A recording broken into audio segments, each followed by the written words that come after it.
All right, we are live. Let me do the share. All right, we are live on the Sip Wrestling Podcast. We are brought to you, oh my gosh, words are hard already. All right, we are here with Aaron Ayzerov. Aaron wrestles D1 for Columbia University in New York, and then internationally, he wrestles for the country of Israel. And so we wanted to bring Aaron in. Had a pretty prolific high school career, and then that's translated pretty well into college, and then pretty well on the international stage. So that's kind of how we're going to break up this podcast. Is we'll talk a little bit about college, talk about his recruiting process into college, and then we're going to talk about the international stuff. So Aaron, how are you today, man? How's everything going on your end? It's all good. Good to meet you. Good to be on. Yeah, we have spoke briefly, like Instagram messaging back and forth, trying to get this set up, and just a little bit about here and there. And I was telling you earlier that I have a soft spot for the country of Israel. And so I was deployed there for like 6 months, almost 7. And then so I have a bunch of friends that are still in Israel. They're Israeli. And so I keep a really close contact with them. And then I was watching U23s, saw an Israeli guy on there. And I was like, hey, that's awesome. So, and then you kick butt, right? I think, we'll get to how that went earlier or later. But so yep, followed you on Instagram. Been watching you on Instagram. Your Instagram is a lot of fun to watch. You seem like a pretty like happy guy, like lucky guy. Like you look like you like to have a lot of fun. We were talking earlier. You said you're 21, so it kind of jives. Yeah. So now, tell us a little bit about your background. Mm-hmm. I grew up in New Jersey, which is obviously very prominent wrestling. I was a son of 2 Russian immigrants. So my dad came from Belarus when he was 5 years old in the 70s. And my mom came when she was 12 years old from Moscow in the 90s. As well as I have a lot of family over here. Most of my family emigrated from Russia straight to America, a lot of times through Israel. That was kind of the way they'd have to do it. So raised Russian Jewish household in New Jersey. My father was a soccer player. He played at Rutgers, and obviously he was going to make me play sports, but I tried playing soccer. I was a little girl. I was crying on the field at 5 years old. So we tried to toughen up, found wrestling probably when I was 7 years old as a means of toughening up for soccer. By 8 years old, was done with soccer, was full-time into wrestling, and have been wrestling ever since. I went through the Paramus School District, went to Paramus High School, stayed pretty local. My area was very prominent for like private Catholic schools. The excuse was my mom wanted me to have Jewish friends, so I would go to Paramus High School, not the private Catholic schools. But that didn't really work out that way anyways. And Pat Glory, national champ at Princeton, was the starter at Del Barton my freshman year in my weight class. So my excuse was I need Jewish friends, not I want to sit behind Pat. I don't want to sit behind Pat Glory for 2 years. That makes sense. That's a smart move. So went to Paramus High School, did my whole career there. Really enjoyed New Jersey wrestling. It's awesome over there. It's people are really into it. Yeah, I mean, and then so I was.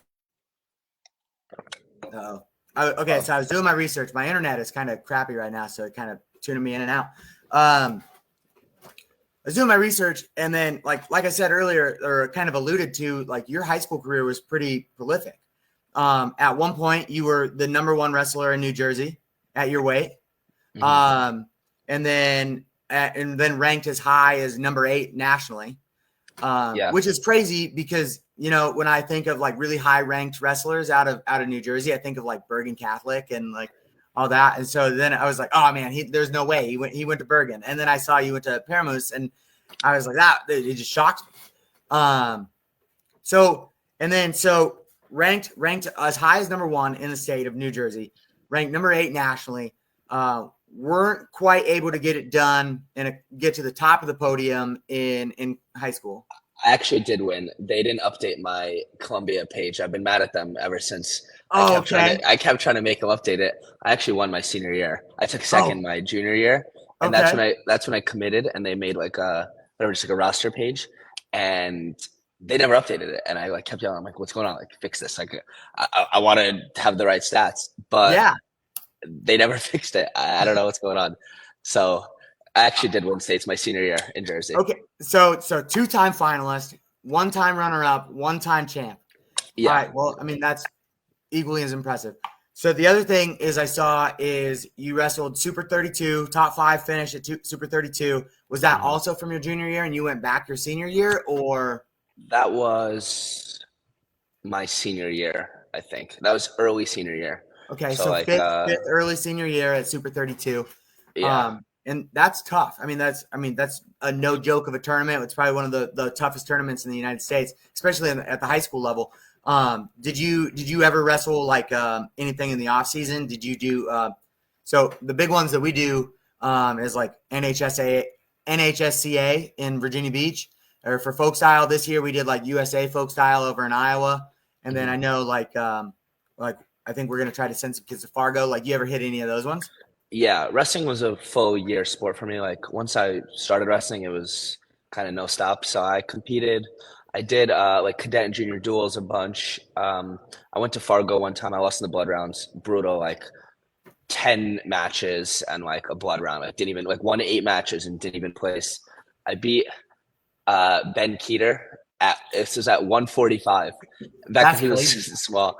Uh, in a match at Fargo that year, probably sophomore year. Wrestled NCAAs twice. Actually, didn't place there either.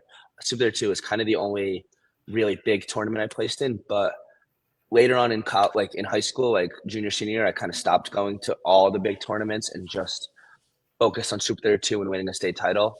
That was also during COVID, so my senior year was like I could only really do Super 32 before the season. Like there wasn't Mhm. that many places to go. They had some scam where they could have wrestled in South Carolina instead of North Carolina or whatever. That was like where all the wrestling tournaments were held for a portion of Mhm. time. So I wrestled Super 32, prepared for that, and then just prepared for Jersey States. And then uh, after Jersey States, my senior year, they convinced me to go to junior duels. I wasn't going to really do anything. I was committed to Columbia. I was kind of enjoying myself and like prepping for college. Uh, and I got pretty big. I got a little fat. So they had me wrestle like 195 at junior duels. And I'm like, fine, like I'll go to juniors, but I'm not cutting any weight. I'm just going with my friends because my practice partner, Brian Saldano, who wrestled at Rutgers, uh, was on the team with me. So he convinced me. He's like, all right, fine, I'll go wrestle. Had some fun. Did pretty good at 195, but that was a lesson to get the weight right for college. And I went 74 my freshman year. So that was just having fun in the summer situation. So I think if correct me if I'm okay, there we go. I think Columbia has you like, or so are you? You're on a gap here, right? We'll get to this a little farther. So you're going to come back and you're going to go 74, or are you going to bump up to 84? I'm gonna go 84. I went 84 last year. That's. I, I I was going to say I'm pretty sure that's what Columbia has you on the roster as. yeah, I started out as a 74 pounder. Uh, Columbia, like our roster, our upper weights have been like really good. Like we just had an All American, Lennox Wallach, last year.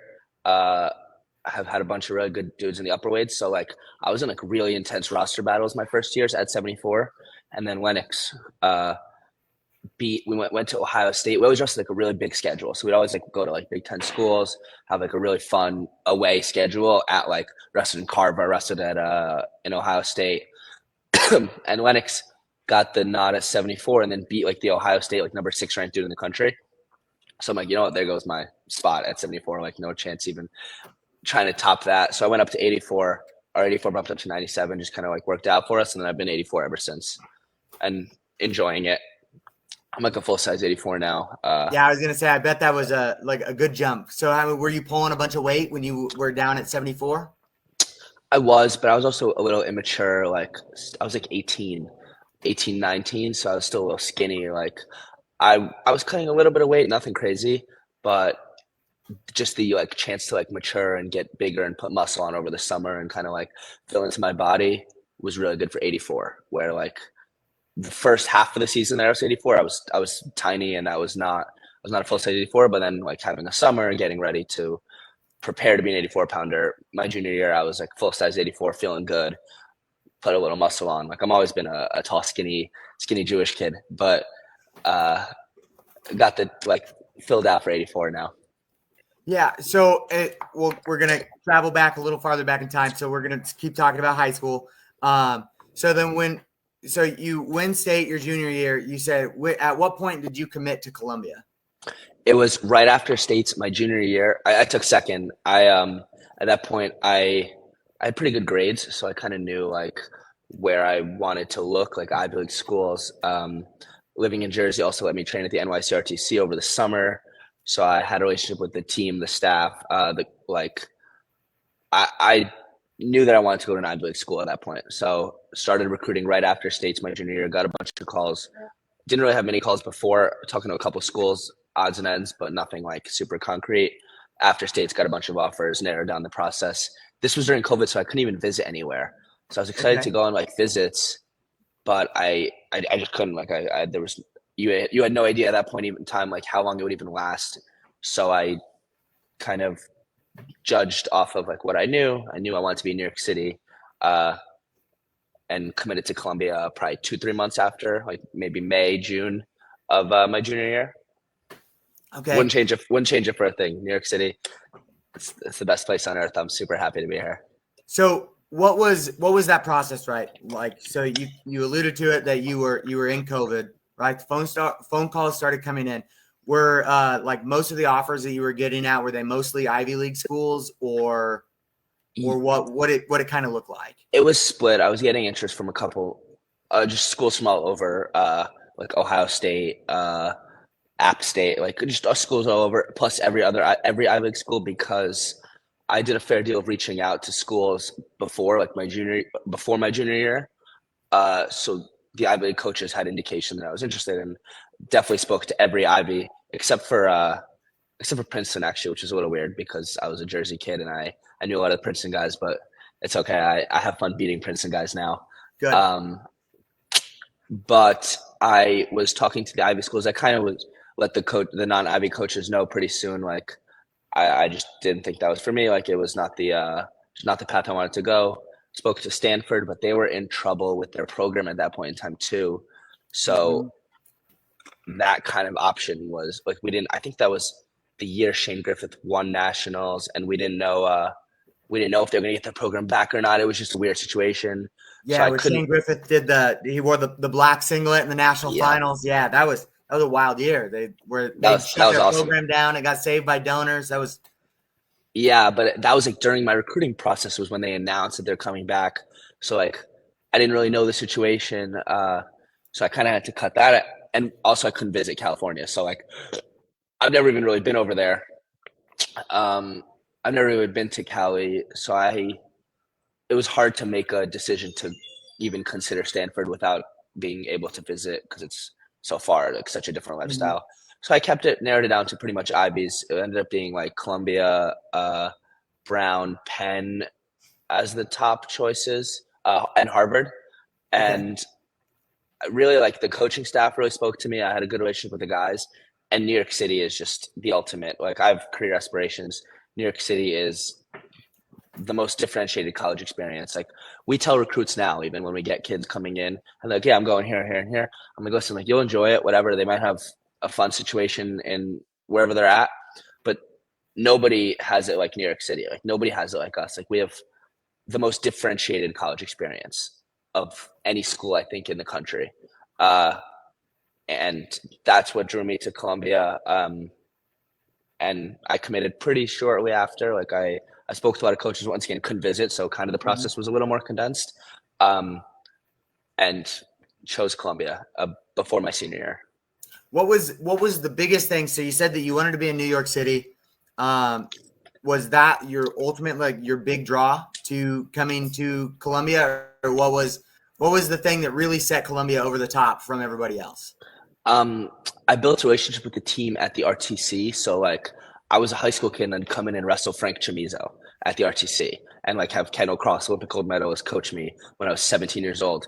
And I'm like, wow, like this is the place where I will develop the most in wrestling, both like in terms of just my enjoyment of the sport and like what the sport can do to my life, as well as my wrestling skill and career. Um, and that was a very big like selling point. The coaches were selling me on that a lot.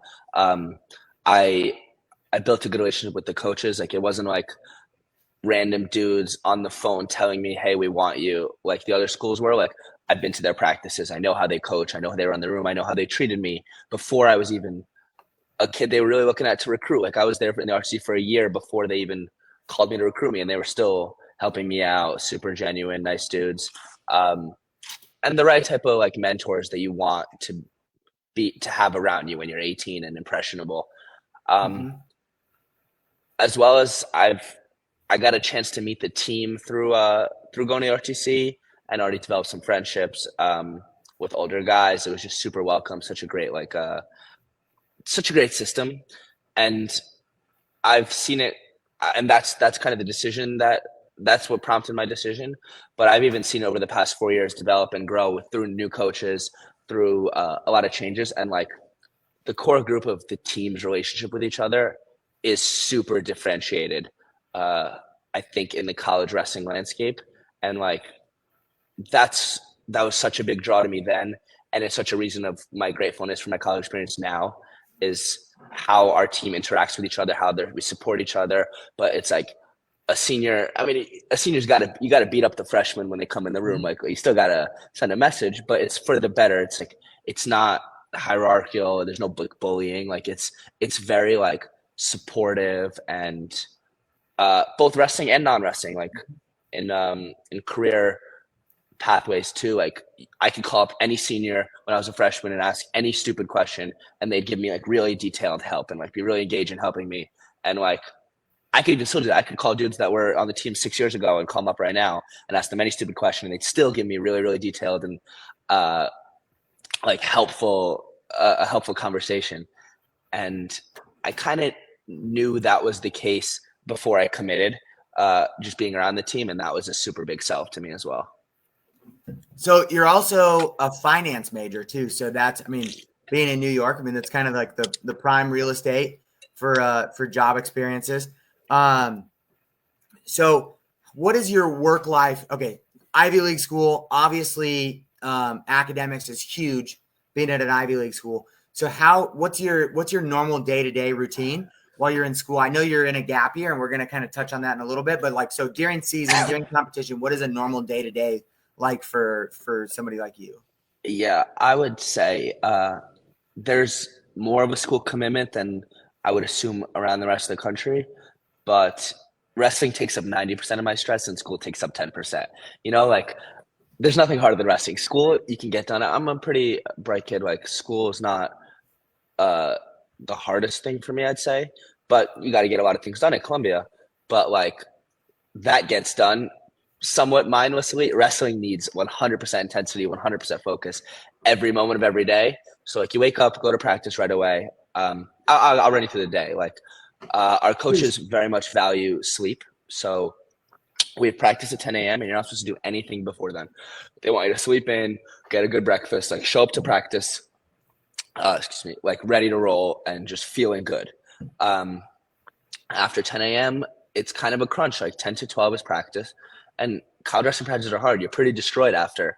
But like you got to eat food quick and then go to class and then go to another class. And then maybe you have a lift that day and then you have another class. And then it's like 8 p.m. and then you got homework to do. And you're trying desperately to get to bed by midnight so you can get 8 hours of sleep so you can have a breakfast before practice.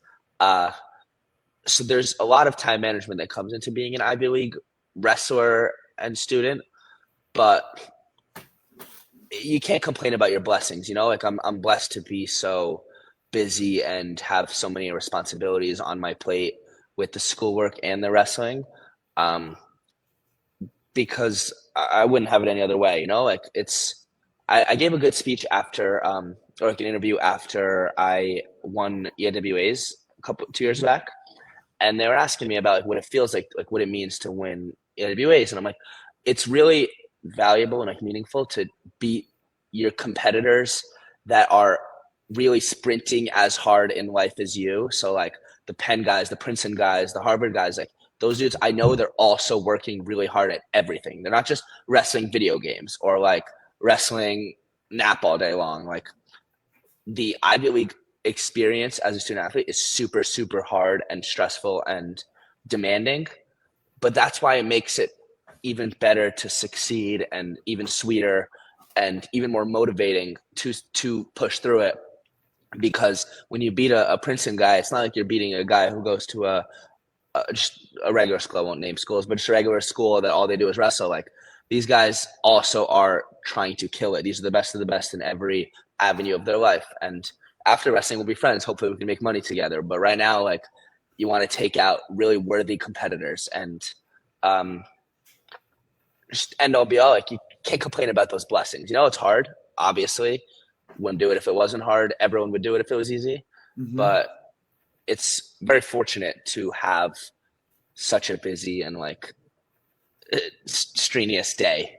Yeah. What's there's a saying, it's like stress is like a blessing, or it's like a first world luxury. Yeah. Like, I love that. Like, even so, schoolwork, Columbia demands a lot. You have to write essays, you have to do assignments. But the team is good at helping each other, keeping each other motivated. And like, our coaches had a good system where when you're a freshman, you have to do like study hours. So you had a lot of support to not letting you fall behind in school. But like, even in reality, like, the real difference maker is what you do outside of school and outside of wrestling to push your career forward. So like, not only do I have to do schoolwork, not only do I have to wrestle, but I have to reach out to people and meet people in finance. I have to go to events. I have to spend a lot of time studying technical skills for interviews all day long as well. So like, the real differentiating factor, I think what really separates the men from the boys, is not those who do their schedule and operate within the bounds that they're supposed to, but those that like are forced to do extra. And if they already have a full plate, put even more on their plate to get done. And that's why I'm so grateful for the Columbia wrestling team. We have that culture. Dudes are doing more. Dudes are trying to get better every single day. And it would be harder if you're the only one doing it. But it's not as hard when 10 dudes next to you. I mean, like, in the locker room, I go to my locker and my Nick Fine is on this side and Kyle Owen is on this side. And these dudes have killer finance internships and are killer wrestlers and have phenomenal GPAs. And you're like, wow, like, everyone around me is sprinting. I better be sprinting just to stay in line, not even to get ahead. Like, to get ahead, you got to do even more, you know? Yeah. And that's what the Ivy League college wrestling experience teaches you. I bet a lot of Ivy League wrestlers you talk to would echo that. And like, that's the difference maker of why, I guess, just why I would pitch or tell anyone that this is the right decision to make when you're 17, 18 years old, is like, this is what it teaches you. What seems like competition is like huge. And like, you seem like a super competitive person. Like, obviously we have wrestlers, but like, you're a wrestler, like, you thrive in the competition, like, you love that aspect. But it's like everything you do in your life is competitive. Like, getting into an Ivy League school, like, that's not like, I mean, you have to be like one of the top kids academically. I'm sure that being a really talented wrestler helped you out a little bit there, but like, at the same time, like, your grades still have to be on point. And then to be like you were just saying, like, everybody is killing it with the GPAs. They're killing it with their internships. They're killing it in the mat room. Like, everything is competitive across the board. And that's a pretty neat viewpoint that we don't really see a lot from, you know, somebody that wrestles in the ACC or the Big 12, where they talk about like, yeah, academics are important to me, but it's like, I feel like it's a different level when you're talking academics from an Ivy League standpoint than it would be from like a traditional college aspect. Yeah, but I think the real point of that, or like the real lesson out of that, is like, it's super important to make choices to surround yourself with people that are worthy of competing, that are better than you in this, and this, or that are hustling harder than you, so that you can follow in their footsteps or like take that as your benchmark. So like, a lot of people, wrestlers just typically have high egos, you know? So like, it feels good to be the guy that's beating up everyone else in the room, or the smartest guy, or whatever. And I learned a really important lesson that it's super valuable to surround yourself with people that push you. And a lot of people do that in the wrestling room, right? Like, it's hard to be the best guy in your college wrestling room. Like, most guys aren't, you know? But I believe in making that decision for every aspect of life. Like, it's funny, like there's like this meme you see about when people go to college, it's like 3 Venn diagrams, and it's like uh grades, sleep, and social life, and like you can only choose 2. And like I'm a Mhm. firm disbeliever in that. Like, no, you don't have to. You could put 10 more there and you could choose all of them. It just takes discipline, it just takes hard work, and it takes proper time management. But those aren't impossible things to have. It's Mhm. not like it's not like your day is 1 hour. You got 24 hours. That's a decent amount of time, really, to get things done. Yeah, in the grand scheme of thing, like Yeah. if you think about it like that, it's definitely different. And it's like, I kind of do understand, like, you got to prioritize like time, sleep, social life, right? And or like school, whatever. And it's like, I think you're really hitting the nail on the head there. Is like all of those things are possible if you have like appropriate time management. Because as like a student athlete, so you like you said, you're throwing other things in there too. So I mean, you have your studies and your sleep and a social life and practices and competition and training and nutrition and all of that stuff. Like you have to be able to prioritize like what's important to you and be able to maximize like your growth as a person, your growth as a young man, your growth as an athlete, like all of that. It seems like it's pretty cool that like your coaches are pretty hard that you don't have anything before 10 a.m. So you don't really have to worry about like getting up early for class That's or the something like best. that. That's the best policy. If I was a Division 1 head coach anywhere, that would be what I would implement. It's so valuable to wake up with 8 hours of sleep before your day. Like I would I don't know how my college experience would go if I had to wake up at 6 a.m. for lifts. Like there's just time to lift later in the day. Like there's no need to get no sleep. And people, you could say like, oh, then just go to bed at 8 p.m. But like that's difficult for a college student, like socially or schoolwork or just hanging out with your buddies in a dorm room. Like that's difficult. But the set system of waking up at 10 a.m. or waking up having practice at 10 a.m. and knowing that's the start of your day so late, um, is like awesome. Like it's very helpful Yeah. to my life. I really wouldn't. We got nervous because we had a new coach. We had Donnie Pritzloff come in. We had Tonelli as our head coach for the past 3 years, and this new year we Mhm. brought in Donnie Pritzloff, who's the best. But we were nervous when he was coming in, and like he was going to change those policies around. And we're like, dude, like the whole team, like please, please, please, like no, you can't change that. Like that's so crucial to our lives. And I I believe in it. Like it's been very valuable to me. Yeah. Um, okay. So Ivy League, this is the first year that they separated from EIWA, right? Yeah. So and you're on a gap year. You're still pretty in the room. So like, what do you think the biggest difference between like a regular Ivy League schedule and then the EIWA schedule? Well, honestly, EIWA did not have any mandatory matches anyways. So like just because we're part of the EIWA, the only mandatory matches we had were Ivy League matches. And now Okay. that we're in the Ivy League, it's the same exact concept. So like when we were really good, like 2 years ago, Lehigh didn't want to wrestle us. Certain like EIWA schools didn't want to wrestle us. Uh, at Call them least out, man. that's what Call our them out. coaches told us because we beat UNI like 2 years ago. UNI just took like fifth at nationals. We beat Mhm. them 2 years ago in a duel. So like they didn't have to wrestle us in the IWA anyways, but our coaches have always really prioritized like a really hard schedule, like exposure to like Vegas, which is the hardest tournament of the year in college. Um, Mhm. Oh, we the always Cliff King? yeah, 15 Las Vegas. We'd always wrestle like away at Big Ten schools. Like I wrestled away at I wrestled Michigan at home. I wrestled away at Carver Hawkeye Arena against Iowa. Like we're Columbia. We're not Penn State. We're not Iowa, but like going to Columbia, I have experiences wrestling against Ohio State, against Iowa, against Penn State. We haven't dueled them yet, but hopefully we can get them next year away. And I like the away duels because it's fun. It's like fun going into Yeah. enemy territory and trying to take them out. Um, so our coaches have always prioritized like a really hard schedule. And what that means is some guys come into like Ivies or like AWAs with like not great records, like a lot of losses. But like you look at their losses and wins, and they're like, wow, you beat 4 ranked dudes, and you have 9 ranked losses to like 9 dudes in the top 20. Uh, and we've been that's been pretty proven to give us like end of year success. Like we had an All-American last year. I had a pretty good year last year. This year we had 4 national qualifiers. So we were really, really tested during the season, but our guys are better for it.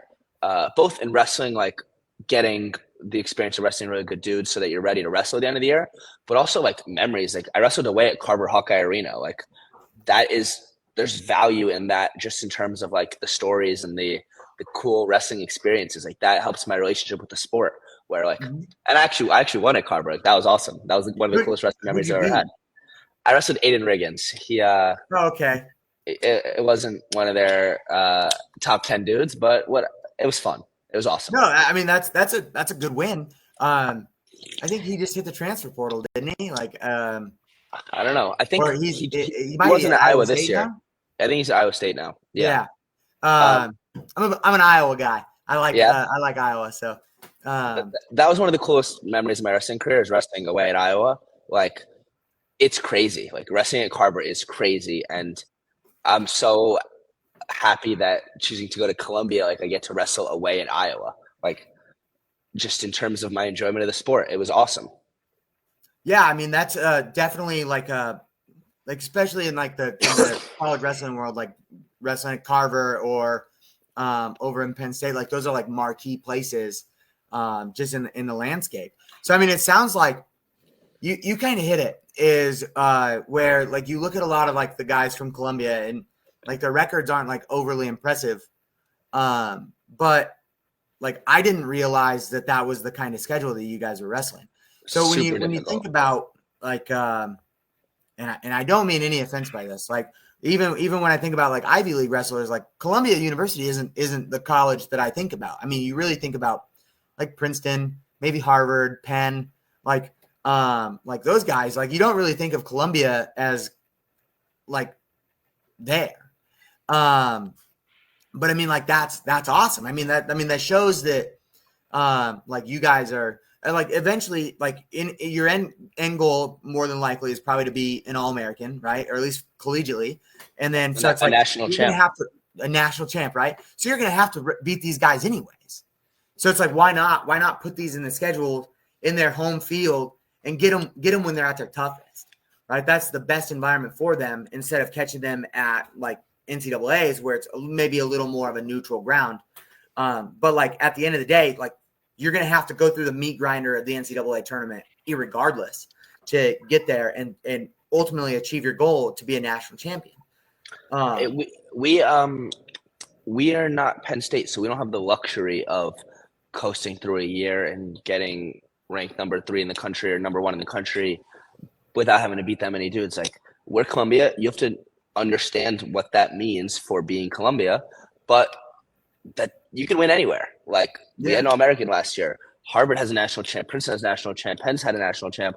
We're going to get a national champ next year. Like it's our coaches are the best and they know how to prepare us for what matters. And losing to a kid from Maryland that's ranked top 10 in the country midway through the season does not matter in terms of the loss. It matters in terms of now you're ready to wrestle that kid in a national quarterfinal. And that's they do it right. No, I mean they do it right. It sounds like outside looking in like that. I mean, that makes sense, right? So I'm a high school coach down here in Mississippi. And so I'm gonna make a comparison that's gonna kind of seem a little wild.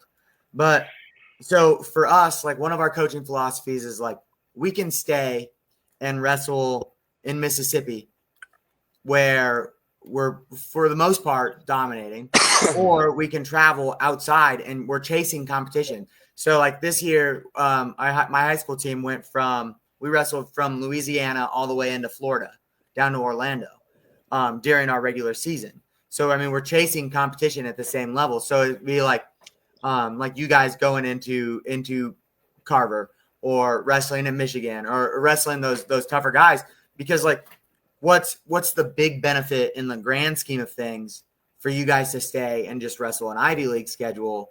It's like not going to be as beneficial for you come the end of the season. It might be really beneficial for you in conference, right? Like when it comes to conference weekend, but transitioning past that, going into the NCAA is like there's not a whole lot of benefit. I agree. I also have a different perspective a little bit about it where like I really enjoy competition. Like some people are nervous about it, like we're scared about it. Like it's so fun to me. Like when else in life do you get to be a superstar in front of a crowd performing? Uh, so like competition's fun for me, and the cooler stages I can wrestle on, the more like just more awesome an event is, the better. So I really believe in just in terms of like your relationship with the sport and like your wrestling experience, you're gonna be happy for wrestling the best kids in the coolest environments. So like in high school, like wrestling Spirit 2, wrestling at Fargo, Jersey State's was an awesome environment. Like I really enjoyed that stuff because it most of wrestling, there's no glory and there's no fun. Practice is like they say fun, it's fun, whatever, but you're in a little room with no fans, and it sucks. And nobody cares if you win or lost that day. But if you are in a stadium in front of, I don't know how many people are at Carver, 10,000 people, whatever, and you're wrestling in front of people that are there to watch you wrestle, Yeah.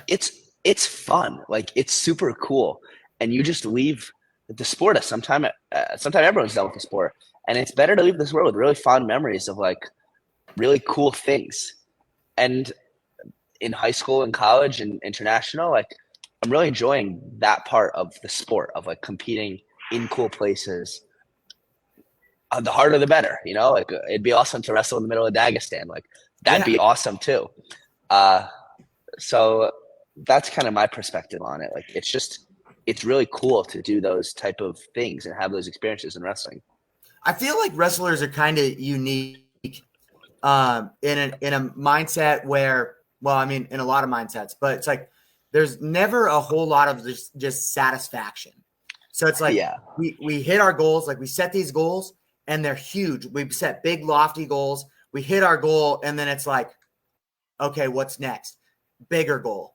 And it's like I was sitting with one of my athletes who just won a state title, had been a runner-up the year before, a couple times state placers, and we were sitting there, and it was after we were watching one of his teammates in the finals, and he goes, you know, I've wanted this for a long time, but it doesn't feel the way that I thought it was going to feel.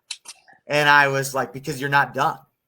Like, you're not done. Like, now we got to move to the next one. So now you got to do it again, and then we got to move to the next one. And I think that is super unique for wrestlers.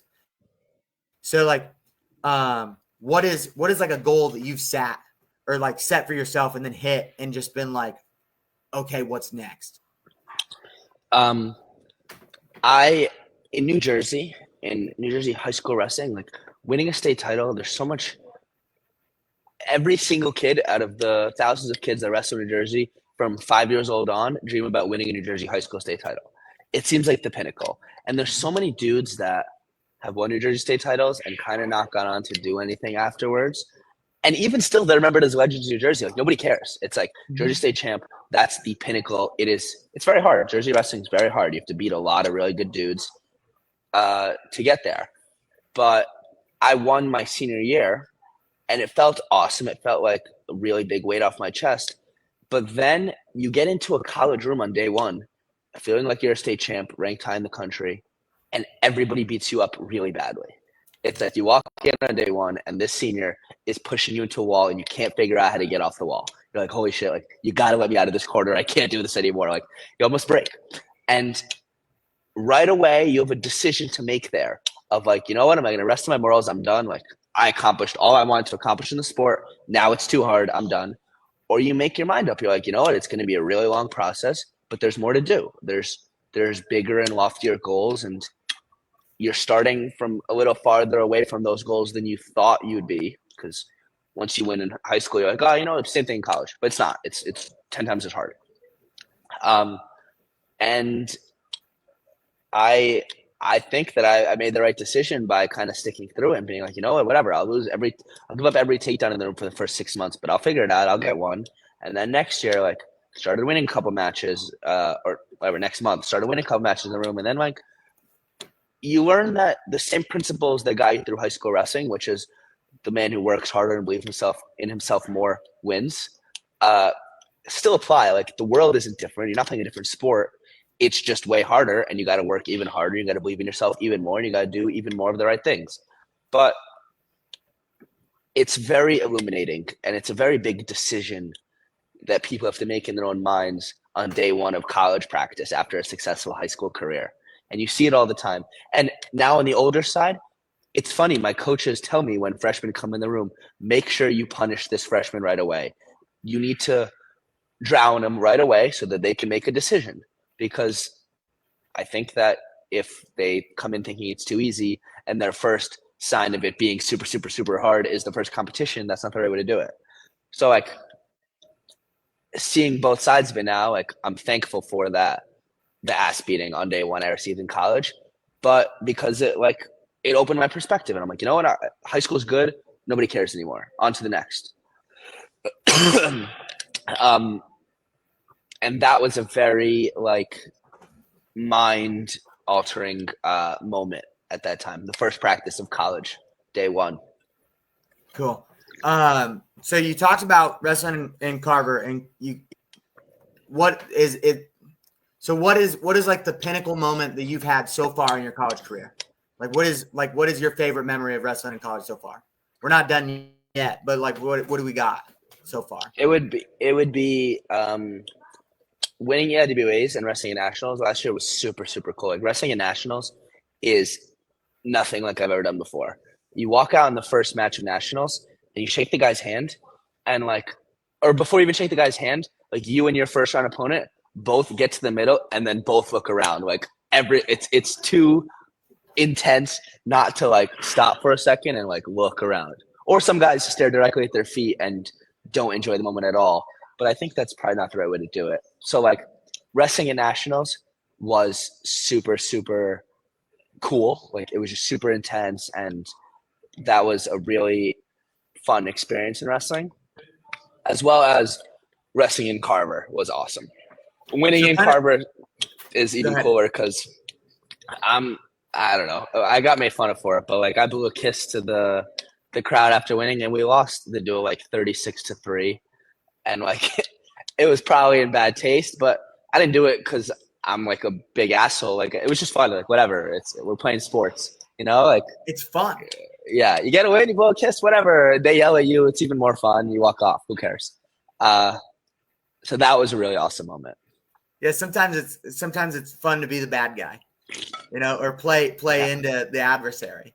And everyone's the bad guy in Iowa. They're mean to you. We go to went to a sports bar for food the night before, and there's fans telling us that we're gonna not win a match and lose 60-0. The sports bar the night before the duel. I'm oh, cool. We'll see. That's funny. And it's fun to antagonize a little bit. That's funny, and it it fits. It fits the the grand scheme of things with Iowa fans. Okay, so now you said that you're on a gap year, right? So let's go ahead and kind of talk about that process. So Ivy Leagues are unique where you can't redshirt, right? So you have to fully. So you said you're on a gap year, so you had to fully disenroll from Columbia for a year. Mm-hmm. And then you will re-enroll and then finish. So kind of explain that process. Yeah. So like you said, you can't take a single class. You can't be affiliated with the university at all. It's my mom was nervous that they're not gonna let you back in. It's not like that. You could take a year off and come back in. Ivy League schools are pretty good at the allowing gap years, but you completely take the year off. And I am living in an apartment in the city, right outside the city in Hoboken. And I basically spend everyday training, still in the room a lot because we have the NYCRTC. So I spend everyday training with the senior level guys, as well as guys in the team, mainly freestyle under Coach Kendall Cross, who's Olympic gold medalist, done everything there is to do in the sport of wrestling, and just the best mentor possible to ever, really the best dude. I'm one of the best I've ever met in the sport of wrestling. And we're spending this year wrestling for Israel and preparing to win a national title next year. I honestly can't recommend this experience enough. We've gone to cool international competitions. I wrestled the under 23 Worlds, wrestled the Bill Farrell. We're going to a training camp in Tokyo in a month. It's it's another example of just really enjoying what the sport of wrestling has to offer. And the international wrestling stage also opens your mind to like, you think these good college kids are good? These dudes from Dagestan are good. Yeah. And and you got to train now you got to train to score on the Russian, not on the dude from Penn State. And it's motivating. Yeah. So, okay. So what was that process like? So what made you want to wrestle for Israel instead of try to make the US team? I'm Jewish. I grew up Jewish and like with a very strong Jewish identity. And it's every Jew can become an Israeli citizen. Like there's a diplomatic process you could go about. Mm-hmm. And I went through like a 2-year process. Israel's a big bureaucracy. So there's 10 Jews that have to sign off on every paper. And they argue about it all day long.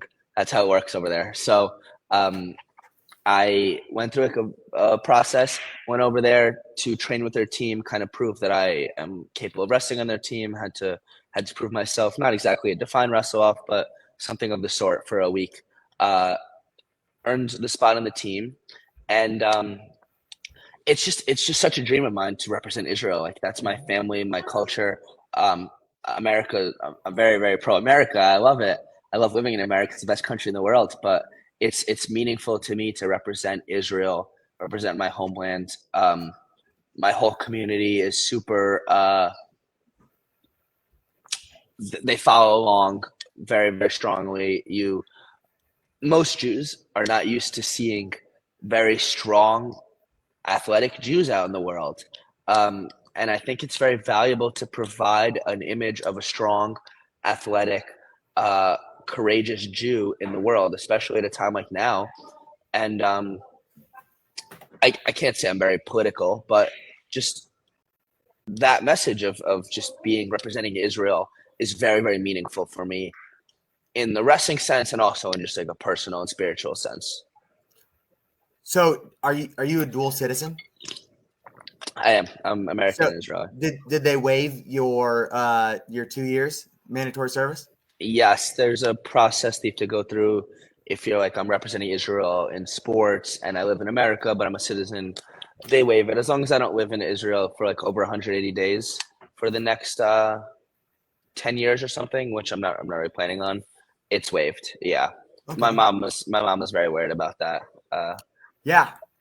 Well, I mean, because for people that don't know, like Israel has like their 2 years of mandatory service. And I do know that is like a part of it for like Americans to go over there, or it's easier for Jewish Americans to get citizenship, but that's generally part of it is you go over there, you do your time in the military, and then you peace out.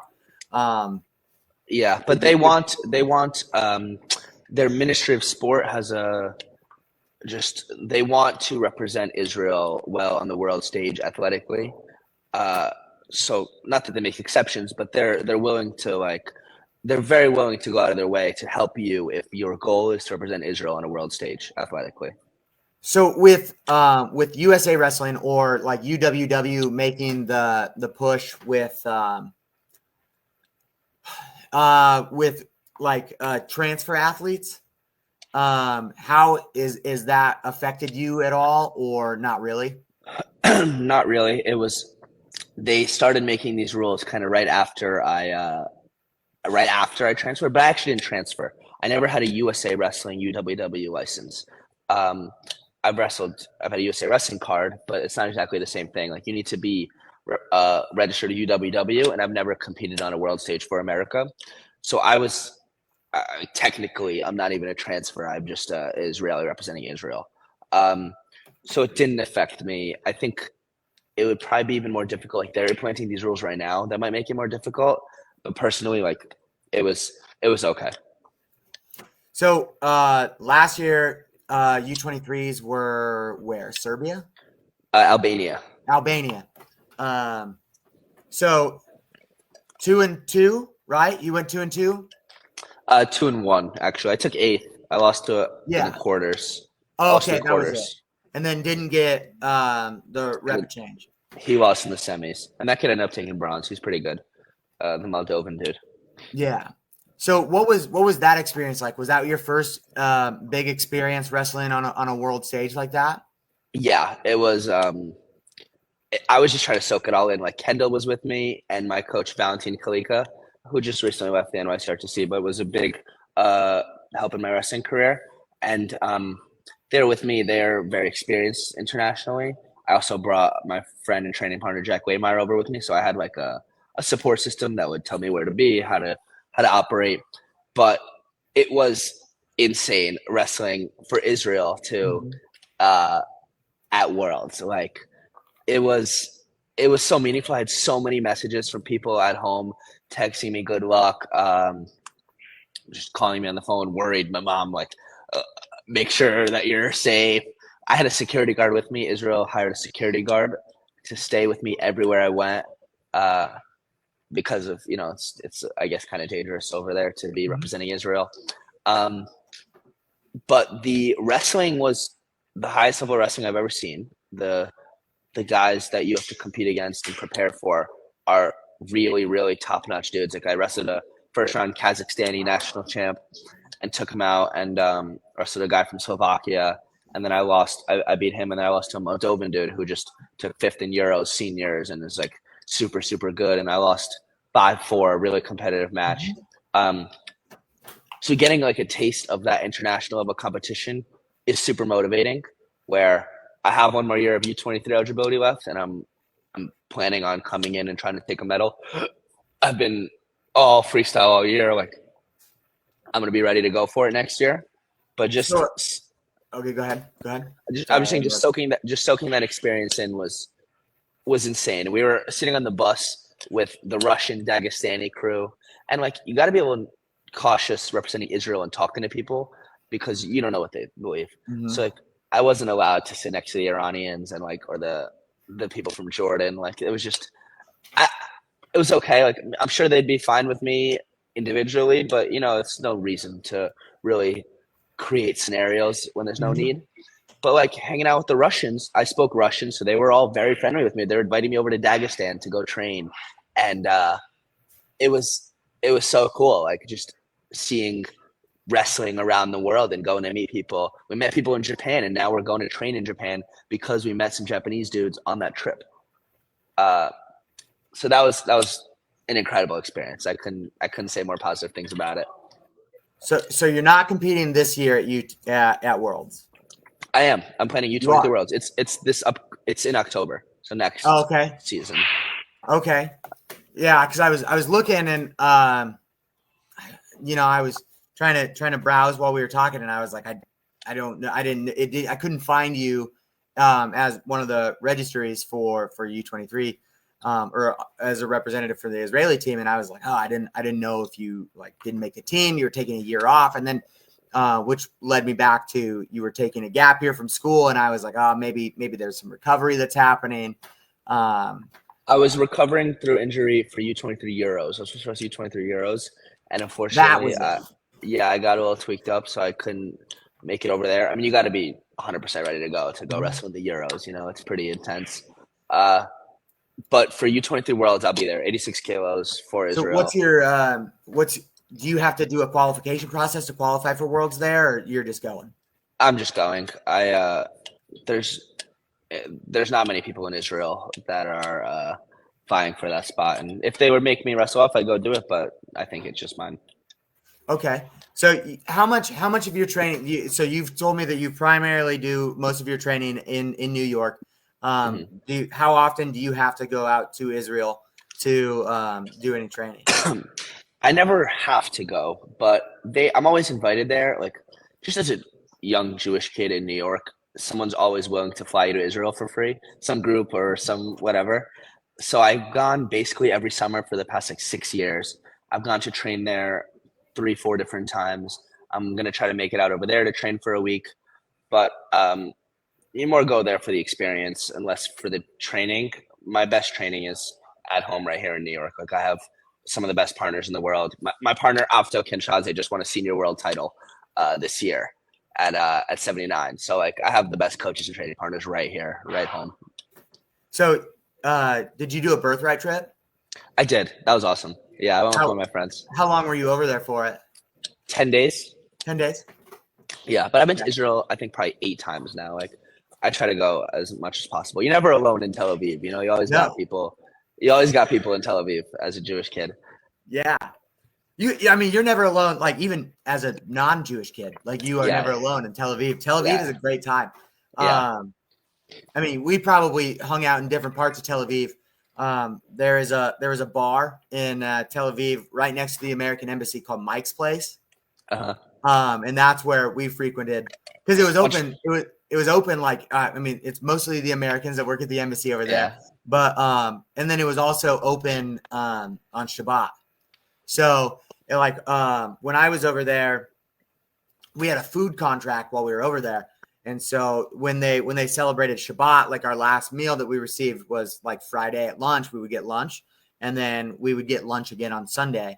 And then on Saturdays, it was like a fend for your own to go get food. So I mean, really our options were like go to Tel Aviv and find something that's open in Tel Aviv or go to McDonald's. And The Israeli food's the best. No, dude, it's my and favorite Israeli food. McDonald's is phenomenal. Um, Everything in Israel, like it's such a. I mean, you just walk through the beaches of Tel Aviv, and everyone is in good shape and looks beautiful. It's such a health conscious like society, and just eating food there is so like my favorite thing to do is just run around Tel Aviv and go to a restaurant and eat here and eat here yeah. and eat here. It's the best. So my I also noticed the same thing. So it's like you go to Israel and it's like you go like every other corner there's like neighborhood like a workout area Yeah, and it's everywhere. taken care of. Like Yeah, it's not like imagine if they had something like that in New York, right? Or in the city. Like it would be vandalized, it would be broken, like all of this stuff. And like that just doesn't happen over there. And like you're Israel. saying, like you go over there and there's no fat people. It's like they're health conscious, they take care of themselves. Like it's a A trip beautiful there is like thing. a trip there is very holistic. Like you actually, even if you go hang out at night, like you want to wake up in the morning and go for a run on the beach and go get a little workout in and get some food. Like it feels so good there. Like it's warm, it's so pleasant. I I love that aspect of the culture, like Mhm. how healthy and how beautiful everyone is in Tel Aviv. It's the best.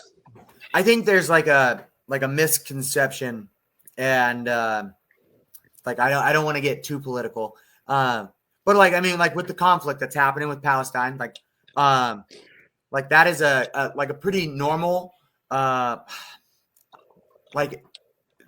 like rocket attacks and that kind of stuff. Like while I was in Israel, they got into a conflict with Palestine. And it was like 20 days or something, 17 days where we got like 4,000 rockets were shot into Israel. Wow. Um, and like, but it's like a normal, it wasn't, there was not a whole lot of like disrupted, or it wasn't very disrupting to like the way of life, like the day to day, like hustle and bustle of the regular Israeli citizen. Like they're so used to it. And then like with the Iron Dome, like everybody thinks that Israel is such a dangerous place. And it's like, I've never felt safer, Tel like Aviv any is country yeah. while I've had rockets shot at me or like been in the vicinity of it. And it's like, never did I not feel like safe. I completely agree with you. But one time I went on a trip for like a Maccabi wrestling team when I was in high school, and we went to train. We went all over Israel. We were like exploring. It was birthright esque, but it was just wrestlers. Like, we were just with a wrestling coach, but they treated it kind of like birthright. We all went all over the place. I went to Sderot. You've heard of Sderot? Mhm. It's called like the bomb shelter capital of the world, and we were playing with these kids, like playing soccer with these kids in their school in this bomb shelter converted into like a little indoor soccer field, and it was such a like different reality. We were just like hanging out with these little kids and playing with them, and they were all so smiling and having fun, and like their life is so different. Like their school is a bomb shelter. Yeah, It's surreal, and it's crazy. I've yeah. I've been all over the world too. So like I was in Israel for 6 months, and then like a year later I was in Spain for 6 months, and then like Sorry, I someone's just called me. this past year um I was in Ghana in Africa for 6 months, and you see all these. Are you still there? I am right here. I just Okay. You're good. Someone FaceTime me and messed up my No, you're camera. good. You're good. You're good. I just wanted to make sure that I didn't lose connection. But it's No, it's all good. like at the end of the day, like the kids are just kids, like no matter what their situation is, and they're just like having fun. I think I took a picture of it I was using Waze while we were out there, and we went into Bethlehem, and so you leave Tel Aviv or you leave Jerusalem and go into Bethlehem, and it's like you leaving one country and going into another. Yeah, it's crazy. You kind of are, and not really, but kind of. And going through the checkpoint, as we were going through the checkpoint into Bethlehem, and it was like Waze popped up with a thing, and it said like entering a dangerous area, like turn around, and then it was just like fade until we left that area, and then when we came back across the border, it went away, and it was a good time. But I did find out, and I thought this was the wildest thing. So $2 bills. Have you ever seen a $2 bill? Yeah. All right. Well, they're hard to find in the United States. They are not hard to find in Bethlehem. They just have them all over the place. They just have them, right? So I went in and I bought. My mom she's into nativity scenes, and so I was in Bethlehem, right? And so I went over and I bought my mom like an ornament, and it was cheap, a couple shekel and they took American cash, and I had a $10 bill, and it ended up being like $4. So I gave them the 10, and then they gave me 3 $2 bills and change. And I was like, this is crazy. I carry one in my wallet all the time now, but that's where they all are. So the people of Bethlehem have all the United States $2 bills. That's funny. That's such a weird, like, random thing to me. It was the wildest thing out there. Okay. That's how you surprise an American tourist. Yeah, 100%. I was shocked. I appalled.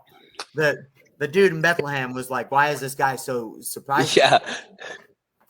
No, I really enjoyed my time there. I have a soft spot for the Jewish people, and I like just because of my time that I spent over there, my friends that I have over there, and all that kind of stuff. So wrestling at U23 Worlds, we'll try to tie this all back into wrestling again. Wrestling at U23 Worlds. You said that the Israeli training center is in Beersheba. Yeah. So how much time have you spent in Beersheba? I mean, probably not a whole lot. You spent a majority of your time in Tel Aviv. I've been all over too. I've spent some meaningful time in Beersheba, like a week at a time, once in a while, probably 2-3 weeks total there. But it's middle of nowhere, even when I was there, I went out to Tel Aviv for the weekend. Yeah. And linked up with some buddies. It's like 3 hours. Yeah. Yeah. Beersheba, I told you, so where I lived from Tel Aviv, I mean, it was about 2 hours from where we lived. And we had to go out there. Like I said, I played semi-pro football, so we had to drive ourselves to our games. And our first game that we played was in Beersheba. And it's like the only thing that I really remember from Beersheba is that when we were coming out of town on the highway, we passed a KFC, and that was the first KFC that I saw in the country. They have some KFCs in Israel, actually. I remember that. A couple. Yeah, they got a couple. Yeah. No, it's cool over there. The wrestling training center is awesome, actually. They have like dorms there, so like I've stayed exactly there. The guy Yuri Kalashnikov, who's Israeli's 92 kilo senior rep, he like coaches the training center, and he's awesome. He's been super helpful for me, and just a good dude. And I go train there once in a while. I'll stay over there, but like for shorter trips, like I'm going to Israel for a couple of days in May. I'm probably not going to go over there at all. It's far. It's hard. Yeah, it's like you said, it's in the middle of nowhere. It's middle of nowhere. Nothing for long times away. Israel is like an oddly, for people that haven't been there, like you look at Israel on a map and it looks small, but it's big. It takes you like 10 hours to go from the north part of the country down to the south part of the country. I would say for any of even my fellow Columbia students who are very anti-Israel, like I think a weekend spent in Tel Aviv would change your mind so radically about how they perceive Israel. Like it's such a cool place. It's amazing. It's so cool. It's amazing over there. And like I don't know, like I can't. It's pretty like weird for me. Like when I go to Columbia, so there's a lot of protests and everything, and it's weird when they like talk about Israel in such a negative light because I'm like, wow, like I went to Tel Aviv and it was so good. Like it was awesome. I I thought I didn't realize that Israel would be as progressive as it is. Yeah, Tel Aviv is a modern city, like super Yes, modern. huge. Yeah, huge city, modern city. Jerusalem is very modern too, especially like once you get out of like the old city and into like Yeah, modern Jerusalem. all kinds of people everywhere too, like a, a really high functioning society. Mm-hmm. Yeah, no, and it's interesting. So I asked you this before, but we now while we're live, like, so how much Hebrew do you speak? I speak zero Hebrew. They make fun of me. But you So can get around. You can get around with English and Russian because they're all English or Russian speakers. and then I noticed the same thing like while I was there was that like even driving, like when you're driving down the interstate and there's like all of your signs are written in three languages. So it'll be like Hebrew and then it'll be in Arabic and then it'll be in English. And it's like every sign huge, all three languages for the Yeah, same verbiage. And so it's because I super think easy because to they translate. get a lot of foreigners coming in that speak English. Like they have to be very receptive or I guess like Mm-hmm. functional for foreigners coming in. I wonder what the tourism stats are there, but I'm sure they get I somewhere towards the top. Yeah, Yeah, I bet it's insane. yeah. I bet it's like pretty overwhelming um For American. some for something small. And a Yeah, lot of my friends that I had over there were like American citizens that had moved over there. Either they went on a birthright trip and they moved over there, or they moved over there for to join the military, or they moved over there for college, or whatever it is. But yeah. like one of the guys that I hung out with the most while I was over there was like born and raised in Chicago. Like Yeah, it's a lot of Americans over there. That's that's why you're never alone in Tel Aviv. You always got people in exactly, Tel Aviv. Yeah, never ever. exactly. So I mean, I guess I don't really know where I'm going to go with this. I don't want to get like I could talk about Israel for a long time. So We can go back to wrestling. I can talk about Israel or wrestling all day long. yeah. So going to U23s this year in October. Where are they going to be held at this year? I think Serbia. What is your prep work looking like going towards that? So I'm gonna be working an internship this summer, so it's gonna have to be kind of like later timed practices. So I'll still be wrestling every day. Kendall's super accommodating. Also, my practice partner Nick Fine, uh, who is also working. So like we'll also be kind of coordinating with weird time practices for the summer.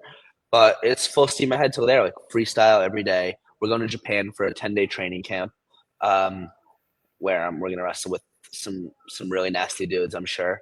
Oh yeah, Um, I'm sure. Japan's really been coming up on the international scene and like kind of out of nowhere. Like they've always had like onesie twosies guys, but now it's like their whole team is just lethal. if I were them, I would not let us come in there because we're gonna take a lot of notes and we're gonna ruin their game plan because Well, we're I gonna think come that back game and plan spread is them. already like you got Ono just transferring in Yeah, to Penn State, and then the Japanese transfers have been coming in. So I think the secrets are about to start to get leaked.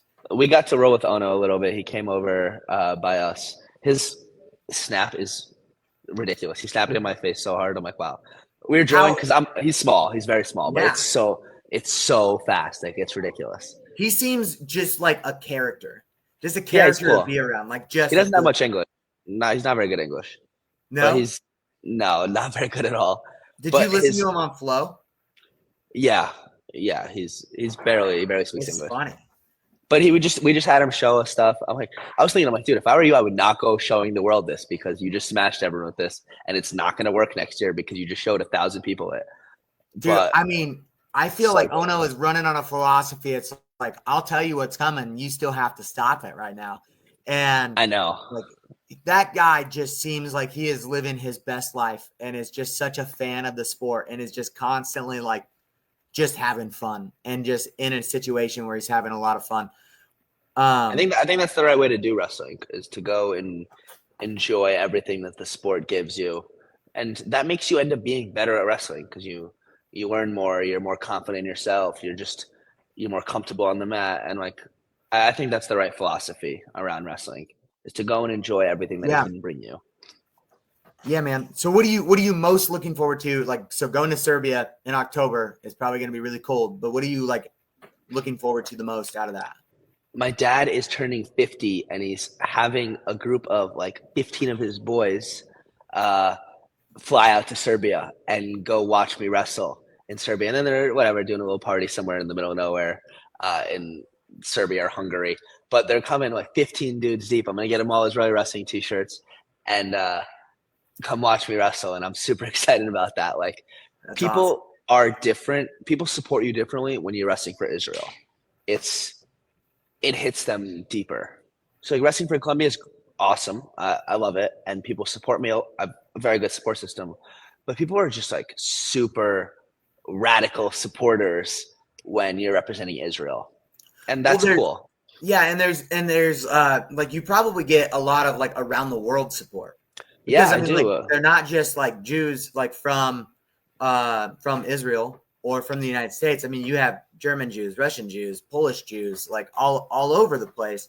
That there's just like those people that are like, oh, Jew, my people, right? Yeah, And I mean, I that's got to be a pretty unique feeling. I had a crazy exchange, which I don't know if well, I don't even know the guy's name, but some Iranian journalist went up to me at U23 Worlds last year, and he's like, "I'm wearing an Israel shirt." He's like, "Can we please take a picture, please?"